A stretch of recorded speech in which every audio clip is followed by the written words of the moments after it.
Hi everybody. Doing a diary of a disabled in my garage today. Things are just not going so good today. It's been a really, really bad morning. I have an urgent care set up for later, and it's I'm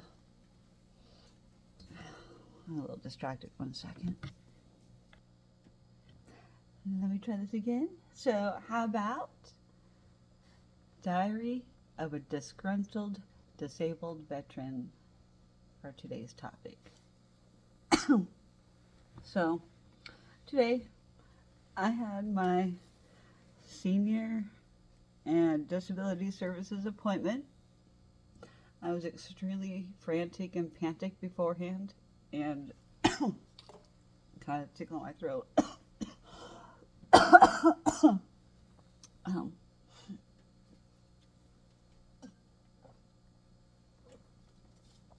So I went to my appointment. Thank goodness my mom took me. But before she took me, she had to ask me, Jenna, may I ask you a question? My parents have been so kind of trying to work with me and my PTSD and my triggers and my problems and my mental health issues. Bless her. I love my mom so much. She's such a kind person. When she's clearly noticed the signs of me being in distress this morning. Oh, hold on. So anyways, like I was trying to say, I had to go get my inhaler and use it. It's starting to calm down.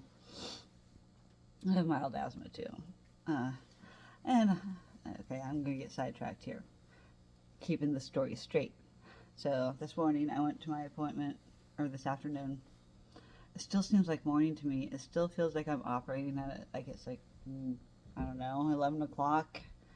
Like the door, mornings I usually have appointments, like chiropractor appointments. I'm out the door by 7:30. Did my appointments at 8 to 9 on Wednesdays, up until recently, due to my chiropractor being out. So anyways, yeah, it was just me trying to, my sense of time is just out the window. I don't got any sense of time. I don't know what time is. Every day is a different day, but it's the same. My pain, and I was in a better mood yesterday. I don't know, just this morning I was in a bad mood, and then I ended up arguing in one of my group chats with somebody over just a word, the definition of a word. Like, and I realized throughout this conversation, I'm like, am I really looking for this fight right now? Like, this is kind of ridiculous. This is ridiculous what we're discussing and arguing about, the meaning and definition of a word in context to something that I posted in the chat. Whatever. It doesn't matter. It was ridiculous. It was a ridiculous disagreement. And then one of the other group members chimed in like, kids, now hey, simmer down now. Like, you guys are being ridiculous. You both agree that about this one part about things. You just argued over semantics. I'm like, you're right, dude. I told him, thank you. It was, I agreed.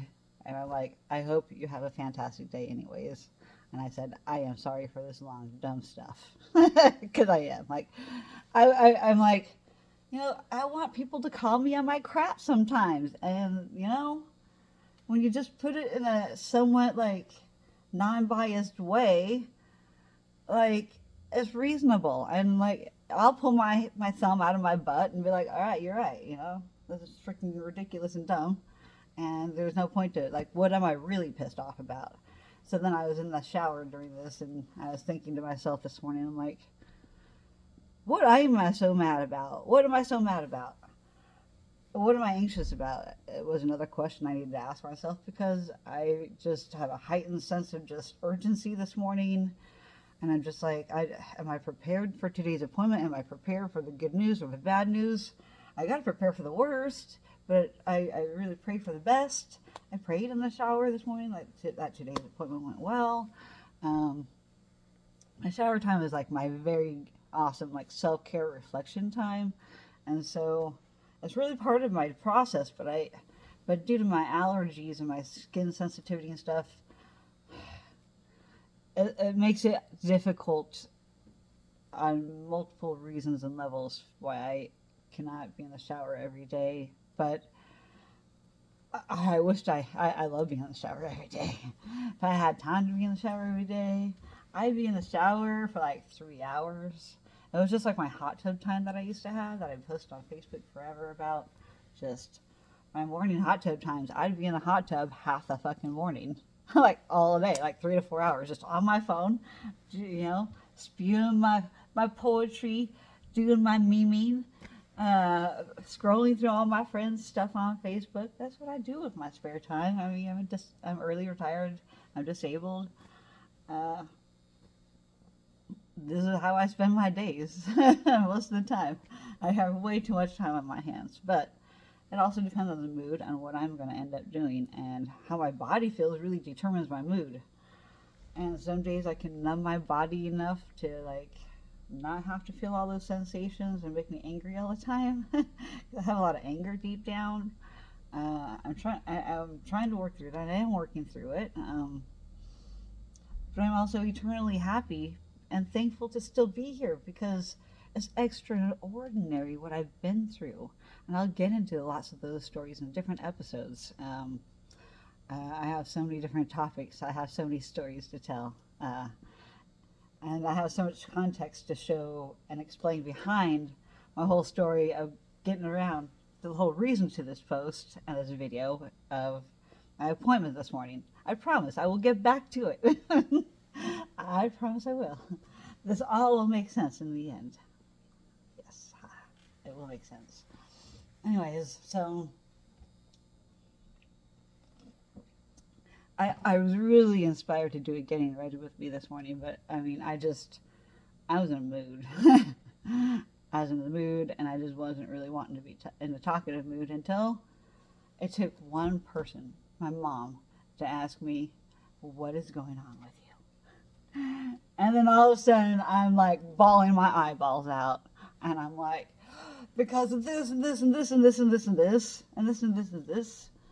And I'm really anxious about this morning's appointment because I expect the worst to happen, which is a denial and being eligible because I make too much money through the VA and with my disability. I'm screwed if I do, but I'm screwed if I don't at the same time. I hate disclosing all this information. I hate all this paperwork involved that it takes to use the resources that our government and their federal and state set up to help for people with disabilities. For the amount of work and legwork you've got to do to get there, I do not wish it upon my worst enemy. Like, seriously. Ugh. Some days just want to punch people in the face so bad. I don't though. I'm like, really, it's just frustrating some days.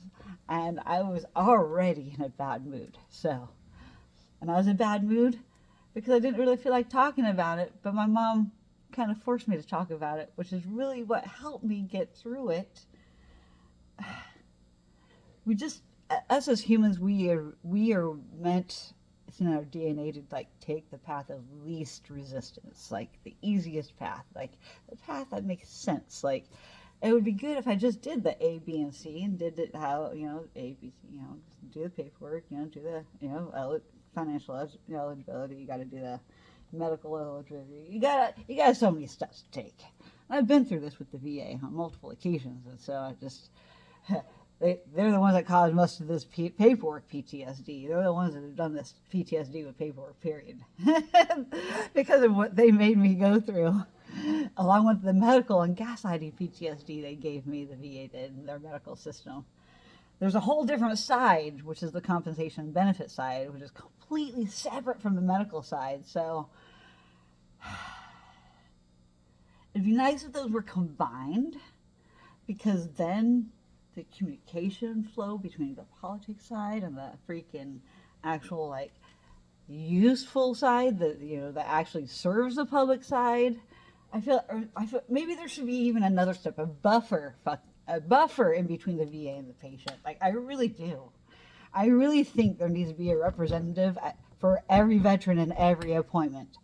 I really think there needs to be a representative on the veteran side, like just, or even more of a neutral party. But I don't trust neutral parties. I need somebody that is going to listen to my side, and when I do tell my side, I usually win the case.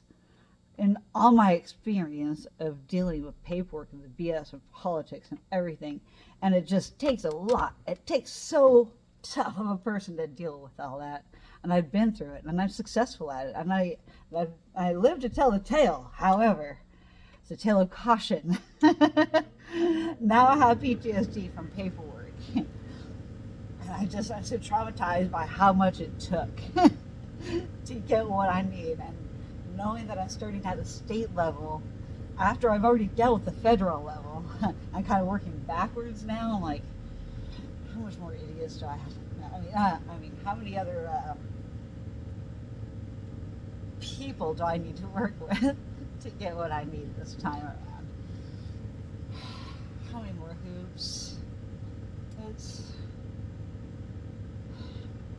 I already feel discouraged from number one, because as soon as he told me the cap income, I'm like, boom, right there. If they count my VA benefits, that alone disqualifies me out the window.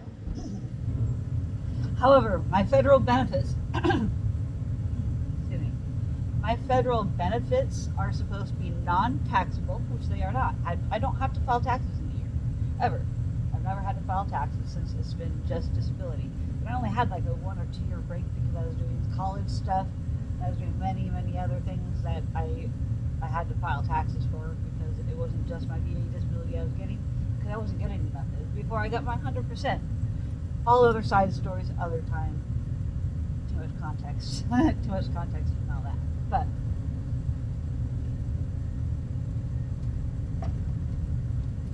I have made it, and I know any of you can too if you're watching, any other disabled veterans or just any chronic illness person. I know how hard it is. I know how sucky it is. And I am bleeding out right now with some crazy medical stuff that I think I know what's going on, but I have internal bleeding.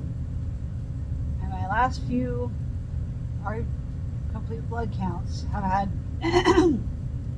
lower than normal range of my red blood cells. Despite the fact that my doctors aren't concerned, whatever. I'm going to trust my doctor. My health is in their hands, but I think there's a reason behind that lower RBC count. Well, now I'm really starting to see more. I'm having more going on, and it's one of 3 different systems, but this also involves my connective tissue, my stomach. So, I mean, there's multiple systems involved, so I don't know which specialist to see or really talk to first, because it involves 3 different things. It's a lot of process of elimination and a lot of imaging and testing and going to 3 or 4 different specialists just to get down to, can we find a solution between all the normalness that you guys are probably going to get in results? But since I have EDS, that complicates everything. I my connective tissue issues. It's like Swiss cheese. Mine is holy, but it's extra sticky. My insides are more sticky, and I get cysts frequently. And I think this is getting to the point where I think I'm going to explain a little bit of what I think about what's going on with me, which is I think I have a combination of female urinary and GI. All 3 of those things are getting jacked up really bad, right around where my 10th rib area is. And every time my 10th rib goes out, I have major stomach digestion problems, major. And I'm experiencing them now. And this is the 3rd week with no chiropractor, and I have to go find a backup. Because I'm scared.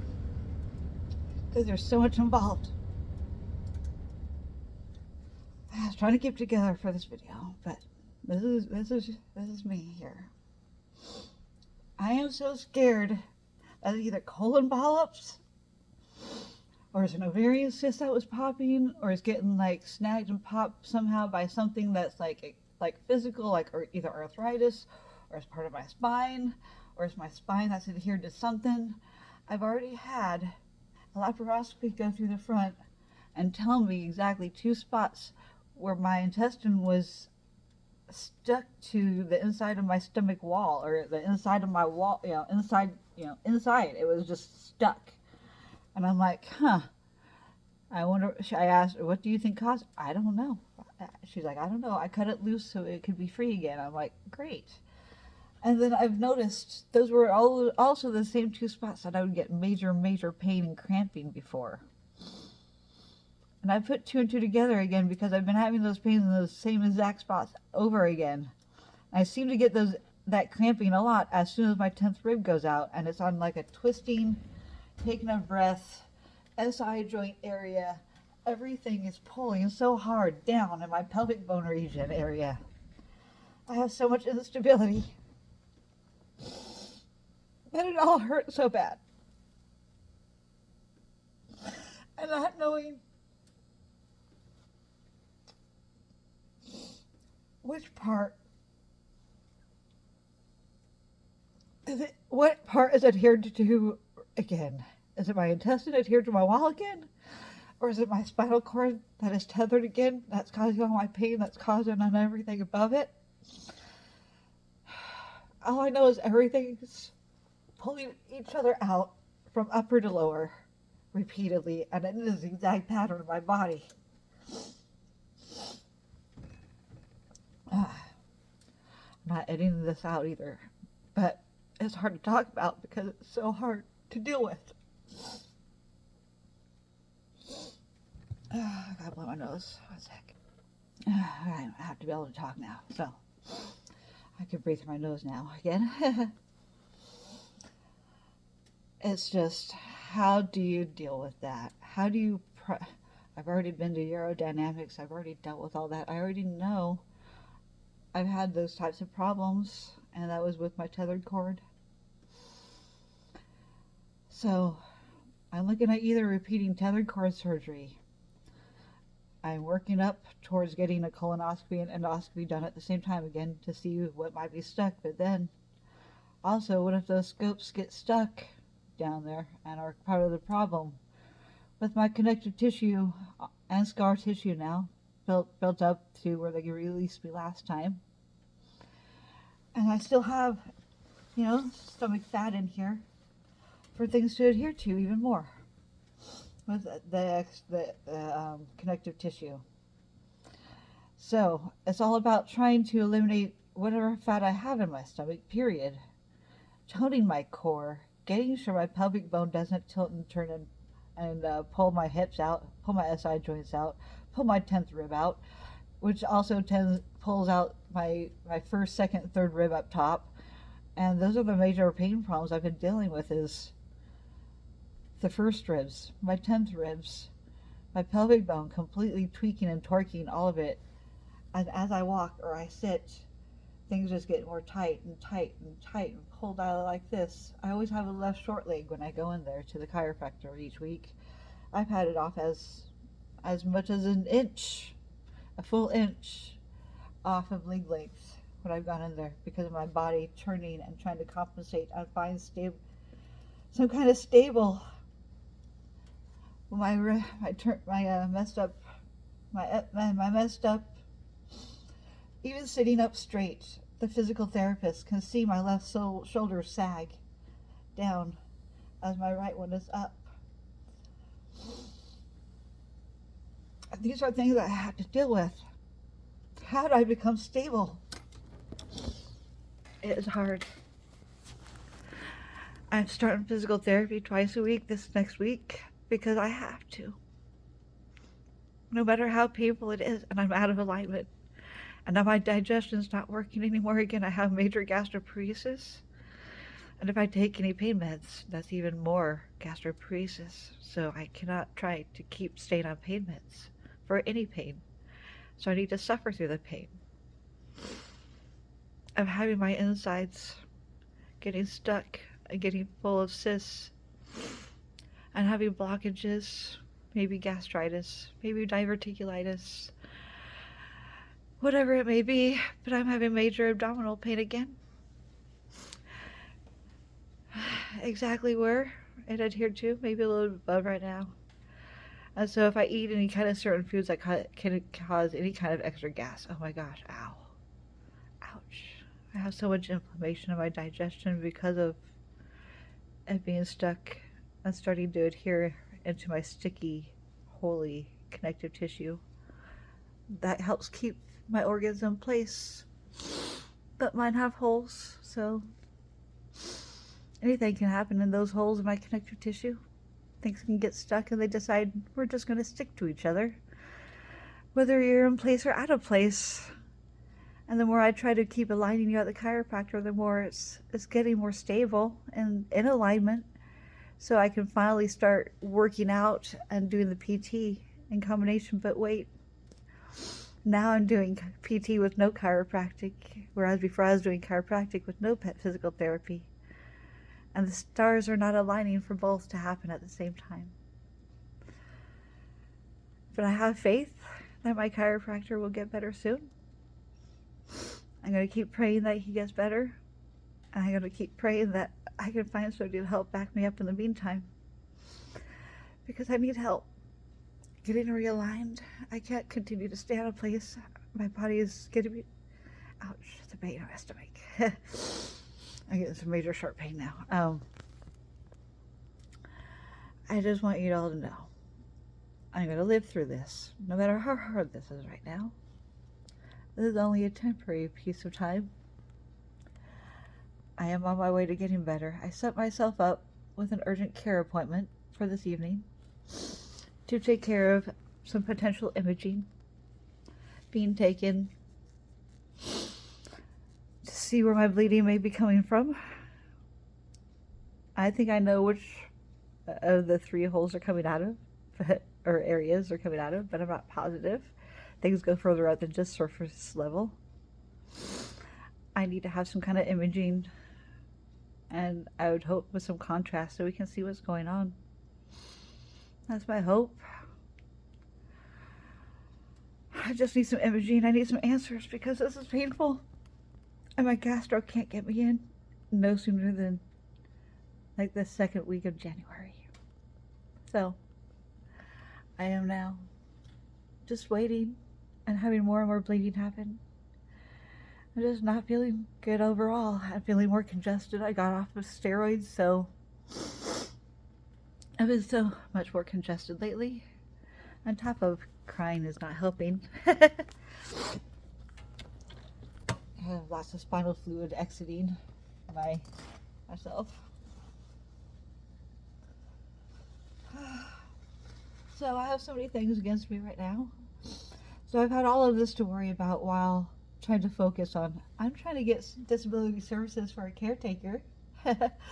I think I need a caretaker really bad to help me get to my appointments on time, to try and keep me on track. So I'm going to try and do these videos to help keep me on track and keep me honest and accountable for myself. Because I want to have an update later. So I typically try and take the weekends off to try and recuperate from the week at a decent weekend. So I'm happy. I'm moving forward. I got my application done. The guy seemed generally nice at my appointment. I just got really pissed off when I got there though, because the lady that was at the front desk, the only one at the front desk when I entered, she asked my name, asked my appointment. She could not find my name in the appointment system. You're not somebody with a J and a J. Our first names were very similar, actually. And she's like, I remember you. I'm like, yeah, you took my appointment. We scheduled right there at the window. it was on the, excuse me, uh, it was at the window. I actually made a Facebook post around that time too, as well, because I'm just like, this is taking forever. I was in so much pain, and the light was making me feel really sick. It was one of the days I had my 4 hours of sleep, and I'm like, I just did not feel good. And so I remember I had that appointment scheduled, and in my phone before I left that office, it was saved in my phone. And so for her to have not hit save in the computer system really, really pissed me off. That's one of my triggers. Like, I hate repeating myself. I mean, and having this happen with the military and the VA, the same kind of thing happened. This is one of my major triggers. And it's not with personal people. It's like it's with businesses and places that are like supposed to do their damn job, and enter the information into the system. I had to give her my social again, my birth date again, and there's a lobby full of people, and I'm trying not to say it too loud because I don't know these people, and there's a freaking plexiglass, a whole freaking thing, so I have to basically bend over like this, straighten my back even more, and tell her without saying too loud, and I had to repeat my phone number twice. Like, come on. Like, there's no privacy when you're asking for social, birth date, first name, last name. I don't know if these people behind me are, like, memorizing it or putting it in their phone as I'm saying it. They could be ripping me off. I don't know that. Anyway, so I was a little irritated about all that. And after my irritated morning and my panic and talking about my problems about my medical stuff to my mom, she pulled it out of me. But at least I now know where my anger came from this morning. Like, no wonder.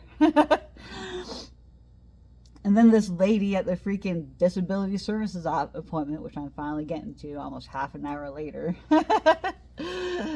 Told you I'd finished by the end of the video. I tell you the whole purpose. You get there. Some of you didn't just fast forward to get to this point. I need to learn how to do this timestamp thing in the bottom of the video. Anyway, besides the point, not going too much off topic. I was a little irritated about that. And then she didn't have my appointment in the appointment system. Are you flipping kidding me? I just wanted to be like Hulk and like, how dare you not do your job, you stupid MF. But I didn't do that. My brain is very dramatic. I'm very extra up here. I am. I'm really extra. But I just imagined myself hulking out and just like pounding on that plexiglass. You stupid curse word. Like, do your effing job. And you were the one that did it. And it just makes me so mad. Like,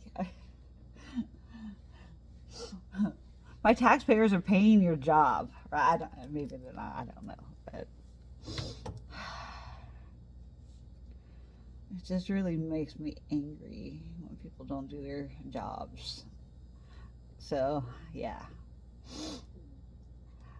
That was a major thing on top of it. And then, like, you know, on top of the despair I already feel about, like, they're probably going to deny me. And then when I got into my appointment, he told me the cap. And I'm like, oh, yeah.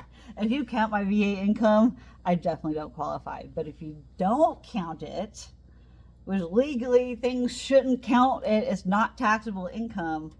That is not income that can be used. It shouldn't be used against me, but it is used against me, and it has in the past. But we'll see how it goes this time. I fully expect a denial letter, and I'm going to have to go through the VA for some caregiver benefits, and I'm going to have to research that because that's even worse to benefit than the state level. Stormy. I don't know what she's doing. So anyway, that was my appointment. It was stupid, and I don't think I'm going to qualify, but I'm going to be optimistic. Maybe I will. And yeah, mic drop. I hope you all have a good day. I'll talk to you guys later. Bye.